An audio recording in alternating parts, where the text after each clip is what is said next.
Looking through the window from his modest home on Henry Street, Port of Spain, a young man looked on at the vibrant sights and sounds of the bustling city, his home, filled with a sense of pride.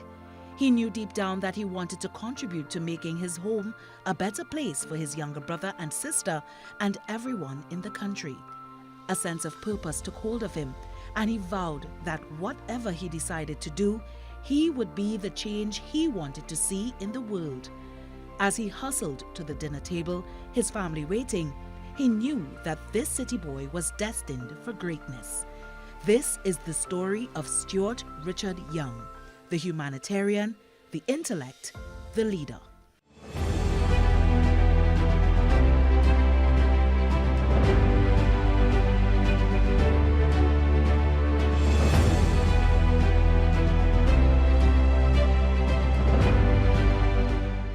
Stuart Richard Young was born on February 9, 1975, to parents Richard Peter Young, a first-generation Trinidad-born of Chinese descent, and Priscilla Hussein Young, a woman of East Indian descent from Debe.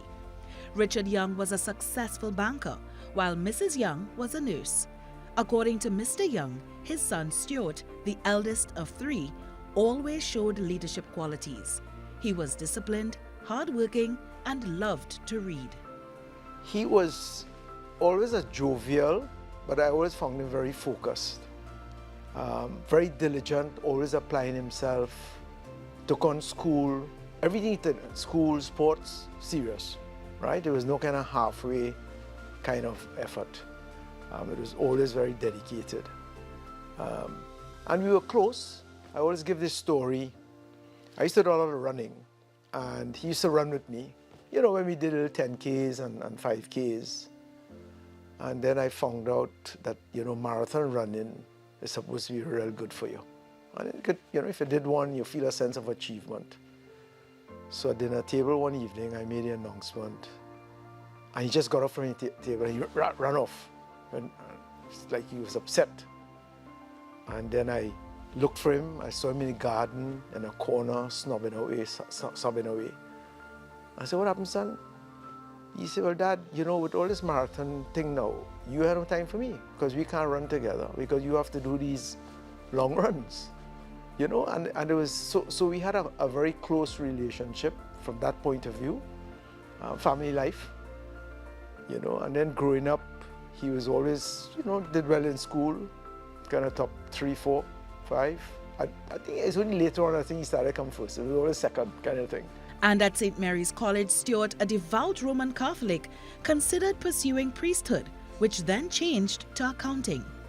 And I felt good. I said, well, you obviously want to become an accountant like his dad. You know, most parents want at least your first one to kind of emulate you. And it was a kind of ego thing now. And suddenly he decided he wanted to do law. And the irony about it is his grandfather's always told me, "Son, if there's one thing I don't want you to do is to be a lawyer."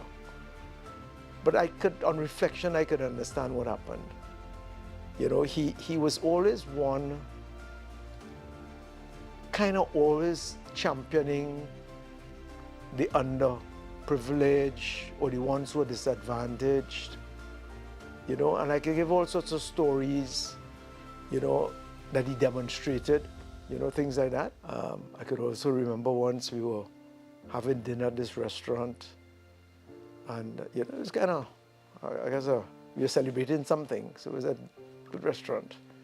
And of course, you know, me being frugal, the service charge already added on, right? And then I see him pull out $200 and tip the waiter. I said, "What, boy?" He said, "Dad, you don't understand, you know. The meal you ate there is not even close to the $200. Right? You think it right?" You know, that is the kind of value system he had. Before he came into politics, it's an interesting thing that people don't know. Stuart Young came back in Trinidad as an attorney in 1998. And he went into the field of representing workers. He represented several trade unions. The most important one that Stuart Young represented was Ansel Roger. In 2014, when when Kamala Prasad Visesa, then Prime Minister, wanted to fire Roger when he was working as a supervisor in Trinidad, saying that he spent more time as a union and not doing his job, it was Stuart Young who saved his job. He also represented the Communication Workers Union. And when A.N.R. Robinson became president, who do you think was his lawyer? Stuart Young. I feel he was inspired to come on the side of the ordinary person. He could have done better with representing high-profile people because of his connection with his father and so on. But he chose the workers, he chose the grassroots people. And that is where he made his mark. Contrary to popular belief, I never pushed him into politics, right? I never stopped him. I did ask him once, I say, why are you getting involved in this thing? But I could understand with his background. He said, boy, he said, Dad, I listen to you conversing with your friends. And all you always do is complain. This, that, and this and that, and this and that. So I decided, well, I would try to see if I could help fix things. Trinidad and Tobago needed strong leaders, individuals unafraid to challenge corruption and inefficiency. So when the call to politics came, he answered without hesitation. I mean, his legal career was really starting in a boom and doing very, very well. I mean, I used to get feedback when I was in the bank. And I can assume, well, you do it for a little 5-year stint, right? And I remember telling him, I said, you see how Martino went in there and did his 5 years, gave national service, and left and came back and practiced law? You do like Mr. Martino. But of course, he didn't listen to me. You know, I suspect Dr. Rowley must have had an influence on him. Stuart Young entered politics as a temporary senator on March 18, 2014, and was elected in September 7, 2015, as a Member of Parliament for Port of Spain North, St. Anne's West, and re-elected 5 years later on August 10, 2020. He was nicknamed the Minister of Everything and Garfield Sobers, since he was seen as an all-rounder. He served as Minister in the Office of the Attorney General, Minister in the Office of the Prime Minister, Minister of Communications, Minister of National Security, and Minister of Energy and Energy Industries. Despite his heavy workload, he always made time for his constituency. My community, as I say, that they call it a hotspot, which I don't like to call it. And the community of need help, need a little attention. A depressed area, depressed community where people was neglected, forgotten a long time. From 2014 to now, we do a lot of work together, like helping 9 kids serve all. That was a big thing in the community, because right out of them 9 kids, they're doing very good. One of them was a girl, changed her life, gave her life to God. She's a nurse now. And the rest of fellas, which is 8 of them, they're doing trade right now, and they're going very good in the community. This is our valley, this is Belmont Valley Road. Everything is on hill. And plenty old people, if you watch at it, plenty old people climb hill with dirt step. So it's a big challenge in the community. And while working with him, we're on a path to change all them dirt step to concrete step with railing. So far, we do about 9 steps, and we continue in doing, with a lot of steps, a lot of work. Remember that depressed area, so there's a lot of work, but we not forget, he didn't pass out and leave here as it, so he stay with us as a community, how I could put it, a person who care about the community, yeah, he still live with us. Well, representation in my community before, I put it in a whole nutshell for you. I was giving up. Remember, 25 years I in this thing, and I was getting discouraged. Other leaders come and just introduce themselves and just ride out. Meeting the MP, bring a little hope. Not only for the community, but hope for myself as well, to know that there's somebody willing to listen to you, to help make a change for the youth. And that's why I given full support because community work is really effort and you really get paid for this thing. So alongst my prayers is along the youth's help, get help and the community develop and get treated like human being. I give full support to my community. With the MP, make it very easy. So that's why you have my full support. As a minister, Stuart Young was described as a professional, focused, and diligent. He has a lot of different portfolios, and because of that,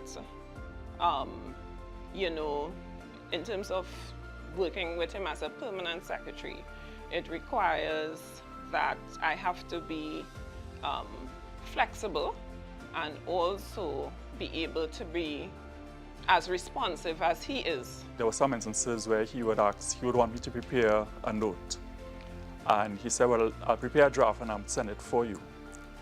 When I got the draft, there's very little for me to do really in terms of more formatting, checking for things, because the level of detail that he had already poured into it, right? And I suppose I would just add like the public service flavor on it. That discipline that he probably developed, I don't know if it's in his legal practice or from school days coming forward, and that ability to manage the workload and to get into the nitty-gritty detail and yet still not be bound down by it and able to focus on the objective at hand. I somehow he managed to just get through it, and it remained almost, like I said, almost the same person that you're dealing with, whether it was in communication, national security, whether he's acting as the Prime Minister. It was the same person. It didn't really change. At least from my perspective, it didn't change. Even before he officially became Minister of Energy, from 2015 to 2016, he had been involved in energy discussions and the negotiations and so on. And I think over the period, I have seen where, you know, a full understanding in terms of the key issues, which marries not just the financial aspect, but also the technical aspects, health and safety, sustainability, in terms of the climate, and also in terms of some of the legal aspects, in terms of the contracts, which is really his forte. And so we've been able to really now have full discussions. So recently he spoke at a function, and one of the stakeholders called me and said, you know, our Minister Young is speaking as if he's an engineer, you know. They couldn't tell the difference. With just 10 years under his belt, some questioned his leadership capabilities. You must remember, Chambers first came in 1966. One party group recommended him, and he was chosen as a candidate for St. Anne's, a new constituency, St. Anne's East, and he won. And he was appointed a parliamentary secretary to the A.N.R. Robinson, who was Minister of Finance and deputy political leader and Prime Minister under Eric Williams. And as things will happen, Robinson left. I wouldn't want to go into the history of the 1970 disturbances with the youth and so on. But by 71, there was a no vote campaign and Chambers came in as a minister. Another person elevating to the position of Prime Minister in 10 years was Patrick Manning, who started his political career at the age of 24. This idea of who have more service, and it does not mesh with the reality. When duty calls and your record speaks for you, how you perform and so on, so that when Chambers was there under Eric Williams, he held several portfolios. He never went to a university, but he was Minister of Education, and he was Minister of Agriculture and Minister of Industry and Commerce, one ministry. One ministry. He was also Minister of Public Utilities and so on. So he has been performing under Eric Williams. And when Eric Williams died, when he was thrown into the hot seat of Prime Minister, it was nothing new to him. Well, remember, he held several portfolios as well. national security, and then the Ministry of Energy and so on. And he was minister in the Attorney General's office, just as Chambers was under Robinson. He was under Faris Alwari, Attorney General, and he also ministered in the Prime Minister's office. And he was working with the Prime Minister on a number of, I mean, I can't go into details, but the experience gained. Dr. Rowley has displayed integrity because he has stepped aside and allowed the country to make a decision. But he didn't just step aside and leave a vacuum. He anointed and he got the support of the party. And I believe this is a lesson for future leaders. And not only in politics, because you know some trade unions, they're there for life. And you have some sport administrators, they're there for life. So this should be a signal to them. Step aside and make way for a new leader so we can grow. And this is what will happen under Stuart Young. Somebody was asking me the other day, they said to me, they hadn't seen me since the announcement, and they came to congratulate, and he said, boy, that man mad, boy. What are you taking on this thing for? Crazy. And he had a young fellow with him, which I thought was his son. And I said, well, he's doing it not for us, but for him. And I pointed it, I thought it was his son. He said, well, I said, for your son. And he said, well, that's not my son, that's my grandson. I said, well, more the reason. And I think that is what drives him. And I think it would be wrong for parents to try to prevent that kind of thing. When I hear him talk about, he's a proud patriot and that kind of stuff, I know it's not, I know it's, he lives it, he means it. He keeps a little red book and he writes them, and I say, one day I hope you could take that and really write a book. You see, that boy, if I have to write that book, two things will happen. Nobody will believe me because he won't believe this thing. And then I may have even more enemies, from that point of view. When we were in the room arguing with INCAT and Hostel for the two fast ferries, and it was, I think they threw me out of the room about twice because Diana had trained me up and said, go Trinidad and give noise. So I came down, and Minister Stuart Young, never forgetting what he said, because INCAT and Hostel wanted to give us some smaller ferries because they could have delivered the time. And Mr. Stuart Young said, give Tobago what they want. And Mr. Stuart Young, I'm going to thank you from the bottom of my heart for what you did. Focused, driven, and very approachable and agreeable. Dynamic, I would say hardworking, and solution-oriented. He's a good MP, which you could make a good Prime Minister too, because he's a person on the ground. As any parent, if you see your child or children doing well, I think you have a right to feel good. I also tell them, I say, Pat, always remember where you come from. All right? But I don't think I need to reinforce that. He clearly understands that. Right? Always remember where you come from. And what you're in is just a phase in life. All right? I say, look at your dad.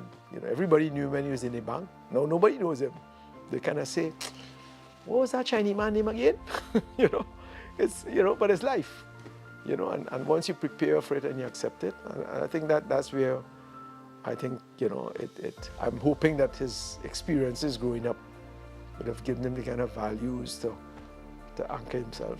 Stuart Young's journey from a young boy in Port of Spain to a leading figure in Trinidad and Tobago's political landscape is a testament to his unwavering commitment to public service and his vision for a better future for Trinidad and Tobago.